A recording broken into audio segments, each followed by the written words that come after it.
Hello everyone. Now food and agriculture organisation जो कि एक स्पेशलाइज्ड एजेंसी है यूनाइटेड नेशंस की, उनके द्वारा एक रिपोर्ट पब्लिश किया गया है जिस रिपोर्ट का नाम है the impact of disasters on agriculture and food security. Now ये रिपोर्ट इसलिए इंपॉर्टेंट है बिकॉज इसमें लास्ट 30 इयर्स में जो डिजास्टर्स की वजह से जो एग्रीकल्चर प्रोडक्टिविटी और फूड सिक्योरिटी पर जो इफेक्ट पड़ा है, इसको इन्होंने बहुत डिटेल में एनालाइज किया है। अब इस रिपोर्ट को हम लोग आज इसलिए कवर करने वाले हैं बिकॉज अगर आप यूपीएससी के सिलेबस को देखेंगे, खास करके मेंस के सिलेबस को, जीएस 3 में अगर हम लोग बात करें तो वहां पर आपको टॉपिक्स मिलते हैं जैसे लाइफ स्टॉक्स, डिजास्टर। तो इस पर बेस्ड आपसे मेंस में क्वेश्चन पूछे जाते हैं। इस रिपोर्ट में आपको कुछ ऐसे इंपॉर्टेंट फाइंडिंग्स मिलेंगे जो कि आप अपने मेंस के आंसर में यूज कर सकते हैं और इससे कुछ ना कुछ प्रीलिम्स का भी क्वेश्चन बन सकता है। सो इसलिए हमने इस रिपोर्ट को डिटेल में कवर किया है। Now you are watching the YouTube channel of Edukemy. My name is Anshuman and today we are going to cover a very important news. Now if you want to access all the free resources given by Edukemy, all you need to do is scan this QR. And if you like this video, please hit the like button and you can subscribe to the channel. So let's start. अगर इस report के content के बारे में थोड़ा सा बात कर लेते हैं। इसमें सबसे पहले इंट्रोडक्शन किया गया है कि डिजास्टर जो है वो किस तरह से अफेक्ट करता है आपके एग्रीकल्चर प्रोडक्टिविटी को। इसके बाद इंपैक्ट को डिस्कस किया गया है। उसके बाद जो है डिजास्टर रिस्क ड्राइवर्स के बारे में डिस्कशन किया गया है और उसके बाद सॉल्यूशंस भी बताए गए हैं कि डिजास्टर रिस्क रिडक्शन को हम लोग को कैसे अपने एग्रीकल्चर और लाइफ स्टॉक रियरिंग में इंटीग्रेट करना है ताकि हम डिजास्टर से होने वाले जो रिस्क जो हो रहे हैं, जनरली देखिए क्या होता है, डिजास्टर से रिलेटेड जो रिस्क होता है उसको हम लोग असेस करते हैं in terms of livelihood losses, या आप बोल सकते हैं जो हमारे जो कंस्ट्रक्शनल डैमेजेस होते हैं, डिजास्टर का जो मेन इल इफेक्ट्स होता है उसको हम लोग वहां तक ही सीमित रखते हैं। लेकिन इस रिपोर्ट में क्या किया गया, क्योंकि डिजास्टर की वजह से एग्रीकल्चर प्रोडक्टिविटी पे क्या असर पड़ता है, हमने ऑलरेडी देख रखा है कि क्लाइमेट चेंज की वजह से आपके जो एग्रीकल्चर प्रोडक्टिविटी पे असर पड़ता है उस पर हमने काफी फोकस किया है। नाउ इस रिपोर्ट ने क्या किया है कि जो डिजास्टर, जो रेकरिंग डिजास्टर्स हो गए हैं आजकल वर्ल्ड ओवर, उसके वजह से एग्रीकल्चर प्रोडक्टिविटी पे क्या इफेक्ट पड़ा है और इसको हम लोग इस रिस्क को कैसे रिड्यूस कर सकते हैं। अगर आप इसको रिपोर्ट को डिटेल में पढ़ना है तो इसका जो पीडीएफ है उसका लिंक हम लोग डिस्क्रिप्शन में डाल देंगे, आप वहां से एक्सेस कर सकते हैं। नाउ अब इसमें बात करें तो यहां पर देखिए इस रिपोर्ट का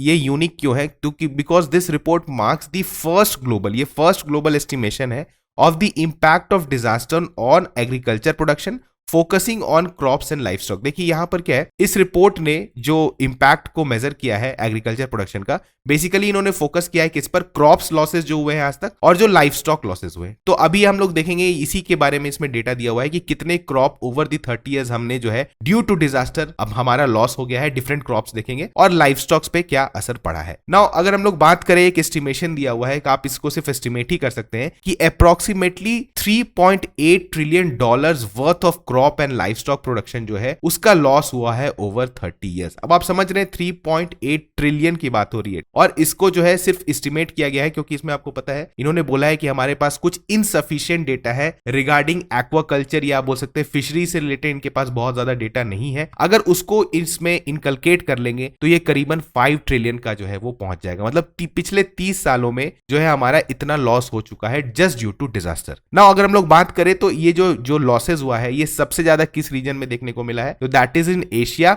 और एशिया में भी हम लोग बात करें तो सबसे ज्यादा जो है वो साउथ एशिया में देखने को मिला है। तो आप समझ रहे हैं कि इंडिया भी जो है यहाँ पर बहुत बड़ा प्लेयर होने वाला है। डिजास्टर की वजह से इंडिया में भी जो है एग्रीकल्चर प्रोडक्टिविटी उसको बहुत ज्यादा लॉसेज झेलना पड़ा है पिछले कुछ टाइम से। तो इस चीजों को हम लोग यहाँ पर आगे देखेंगे। नाउ अगर हम लोग बात करें, हमने ऑलरेडी बोला कि यहां पर देखिए कुछ सिस्टमैटिक डेटा जो है on losses in fisheries and aquaculture जो है ये हमारे पास अभी अवेलेबल नहीं है, या उनका कहना था कि किसी एजेंसी के द्वारा ये बहुत अच्छे से मेंटेन नहीं किया गया है। तो इसी कारण इन्होंने जो डिजास्टर की वजह से फिशरीज, एक्वाकल्चर या फॉरेस्ट्री वाले जो सब सेक्टर्स होते हैं इसमें जो लॉसेज हुए उसको ये एस्टिमेट नहीं कर पाए। जो इनका रिपोर्ट है basically this is based on crops and life stock. अब हम लोग देखिए बात करें, देखिए जो हमने बात किया ना कि सबसे ज्यादा साउथ एशिया या एशिया की बात जो हो रही है यहाँ पर, तो यहाँ पर एस्टिमेशन किया गया है ये जो 3.8 ट्रिलियन का जो लॉस हुआ है ये वर्ल्ड ओवर, अगर हम इसका डिवीजन देखें परसेंटेज वाइज तो देखिए 45% जो है वो करीबन आपके एशिया में हुआ है। तो आप इसको कहीं भी कोट कर सकते हैं कि डिजास्टर से जो है सबसे ज्यादा अफेक्टेड एरिया एशिया है और ये कितना है, करीबन 45%। और अगर हम लोग इसके वैल्यू के हिसाब से बात करें तो $1720 बिलियन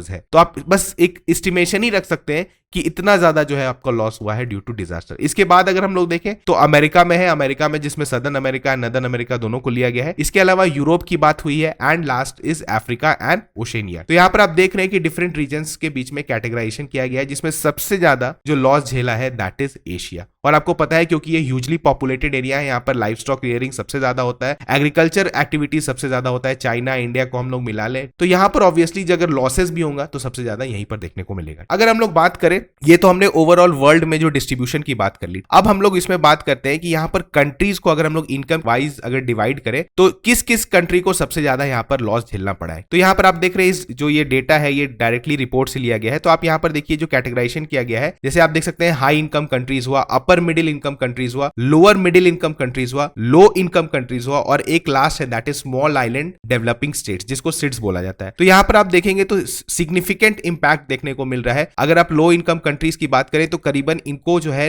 10% के अलावा as a percentage of total agriculture GDP देखें तो इनको झेलना पड़ा है लॉसेस। अगर हम लोग सिड्स की भी बात करें तो ये करीबन जो है वो 7% ऑफ देयर एग्रीकल्चर जीडीपी इनको लॉसेस झेलना पड़ा है ओवर दी 30 ईयर्स। 30 ईयर्स का मतलब क्या हुआ कि 1991 से लेके 2021 का डेटा लिया गया है और उसमें जो है ये एनालाइज किया गया है। नाउ इंडिया भी जो है वो समवेयर लाई करता है बिटवीन, यहां अगर आप बोल सकते हैं वर्ल्ड बैंक के हिसाब से we lie in the low middle income countries. तो हमें भी जो है सिग्निफिकेंट 6% जो है as a percentage of total agriculture GDP का देखें तो करीबन जो है हमारे पास 5 to 6% हमें लॉसेस झेलना पड़ा है। तो आप इसको अगेन इस डेटा को कहीं कोट कर सकते हैं कि अगर डिजास्टर से रिलेटेड आपको अगर रिलेट करना हो विद एग्रीकल्चर प्रोडक्टिविटी तो आप बोल सकते हैं कि over the period of time हमें जो है वो 6% जो है वो लॉस हुआ है अगर हम लोग टोटल एग्रीकल्चर जीडीपी के रिस्पेक्ट में देखें तो। चलिए मूविंग ऑन, कुछ अगर हम लोग बात करें क्रॉप्स की, अगर हम लोग देखिए हमने बोला ना कि हमने क्रॉप्स एंड लाइफ स्टॉक्स को इसमें एनालाइज किया है। तो क्रॉप्स की बात करें तो सीरियल लॉसेस तो वो करीबन एवरेज अगर आप करेंगे, देखिए ओवर द ईयर्स दिया हुआ है 91 से लेके जो है आपका 2021 तक का डेटा दिया हुआ है, लेकिन अगर हम लोग उसको एवरेज निकालें तो इसका क्या होता है 69 मिलियन टन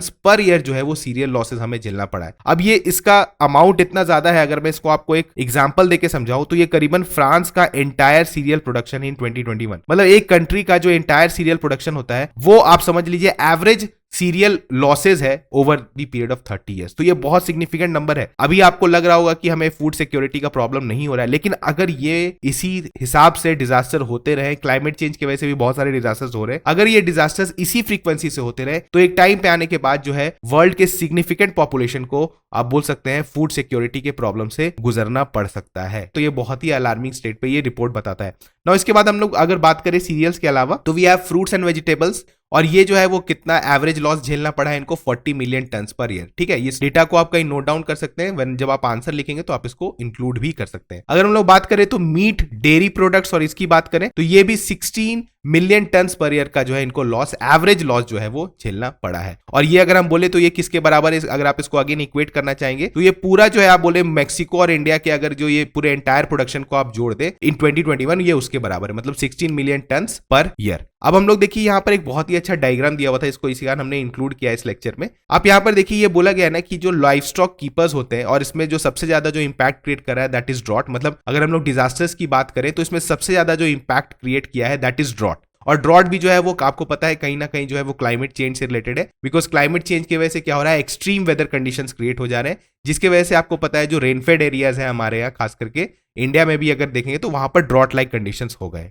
अब यहाँ पर एक बहुत अच्छा सा डायग्राम दिया हुआ है कि कैसे लाइफ स्टॉक के क्वालिटी में डिक्रीज आने से या उस पर अफेक्ट पड़ने से पूरे तरह से जो है एग्रीकल्चर इकोनॉमी पूरा जो है आप बोल सकते हो उस पर इफेक्ट क्रिएट होता है। जैसे अगर आप देखिए फॉल इन फॉर्डर अवेलेबिलिटी की बात की जा रही है, देखिए कैसे डायग्राम बनाया हुआ है। तो अगर आपके फॉर्डर जो आप लाइफ स्टॉक्स को देते हैं अगर उसमें आपको गिरावट देखने को मिलता है तो इसके वजह से क्या हो सकता है आपका फॉल इन हर्ड प्रोडक्टिविटी, जो भी आपका लाइफ स्टॉक्स का हर्ड है उसके प्रोडक्टिविटी में आपको लॉस देखने को मिल सकता है। तो इससे क्या क्या हो सकता है रिलेटेड, मोर्टेलिटी इंक्रीज हो जाएगा, जो आपकी लाइफ स्टॉक का मोर्टेलिटी है मतलब उनका जो एवरेज एज होता है लाइफ स्पैन का वो घट जाएगा। उसके बाद उनका फर्टिलिटी डिक्रीज हो जाएगा, वो बेटर ऑफ स्प्रिंग्स नहीं दे पाएंगे। इसके बाद मिल्क प्रोडक्शन घट जाएगा, जो कि फाइनली आपका क्या हो जाएगा डिस्ट्रेस सेल, मतलब आपको लाइफ स्टॉक को हो सकता है कि डिस्ट्रेस में आके बेचना पड़ जाए। इसके बाद हम लोग देखिए इसे और कैसे जोड़ा गया है, अगर आपके यहाँ जो है फॉल इन हर्ड प्रोडक्टिविटी होता है, अगर हमारे लाइफ स्टॉक्स का हर्ड के प्रोडक्टिविटी में कुछ इश्यूज आते हैं तो उससे इससे क्या हो सकता है, आउट माइग्रेशन ऑफ लेबर। जैसे फॉर एग्जांपल समझिए गांव के पास कुछ लाइफ स्टॉक्स थे, उनके पास कुछ गाय थे, कुछ बकरी थे, अब उसमें प्रोडक्टिविटी की कमी आ रही है, वो मिल्क कम प्रोड्यूस कर रहे हैं, तो एक टाइम आएगा कि वो उसको बेच के बाहर चले जाएंगे, कहीं आउट माइग्रेशन होगा।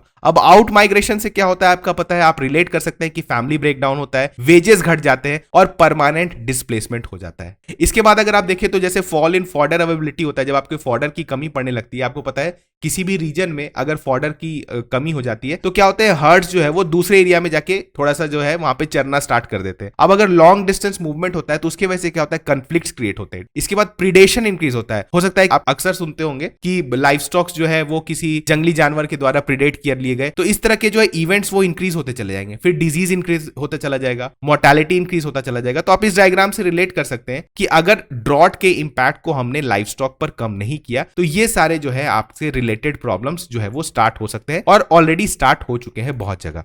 इसके बाद हम लोग देखें तो लास्ट में इन्होंने डिस्कस किया है कि कैसे हमें क्या क्या डिजास्टर रिस्क रिडक्शन सॉल्यूशंस जो है वो एग्रीकल्चर में अपनाने चाहिए। अब इन्होंने एक बहुत सिग्निफिकेंट बात बोली है जिसको आप अपने आंसर में भी यूज कर सकते हैं कि यहां पर अगर हम लोग फार्म लेवल पर डिजास्टर रिस्क रिडक्शन प्रैक्टिसेस जो है वो अपनाते हैं तो इससे सिग्निफिकेंट जो है डिजास्टर, मतलब हम लोग जो डिजास्टर का इंपैक्ट होता है उसको सिग्निफिकेंटली हम लोग घटा सकते हैं। और इसका इन्होंने एग्जाम्पल भी कोट किया है, जैसे युगांडा में बात की गई है कि युगांडा में जो है ओवर द 11 ईयर्स एक डेटा देखा गया है जिसमें वहां पर बनाना जो है उसका कल्टीवेशन होता है। नाउ बनाना का कल्टीवेशन जो है वहां पर जो है कुछ नेचुरल टेक्निक से किया जा रहा है, जैसे mulching, contour trenches, organic composting. तो इसके वजह से क्या हो रहा है कि डिस्पाइट की वहां पर जो है ड्रॉट लाइक कंडीशंस रहा है वहां पर, लेकिन जो बनाना का वेराइटीज है उसके प्रोडक्शन में लगातार इंक्रीज देखने को मिला है। तो मतलब ये दिखाया जा रहा है कि जहां जहां पे इन्होंने सैंपल कलेक्ट किया है कि जिस जिस कंट्री ने अपने डिजास्टर रिस्क रेजिलियंस को बढ़ाया है एट दी फार्म लेवल, वहां पर जो है वो चेंजेस देखने को मिला है। अगर सेम हम लोग बोले तो पाकिस्तान का भी इन्होंने मुजफ्फरगढ़ का एक डिस्ट्रिक्ट का एक डेटा लिया है जहां पर बेसिकली कॉटन के सोइंग को लेकर रिलेटेड है,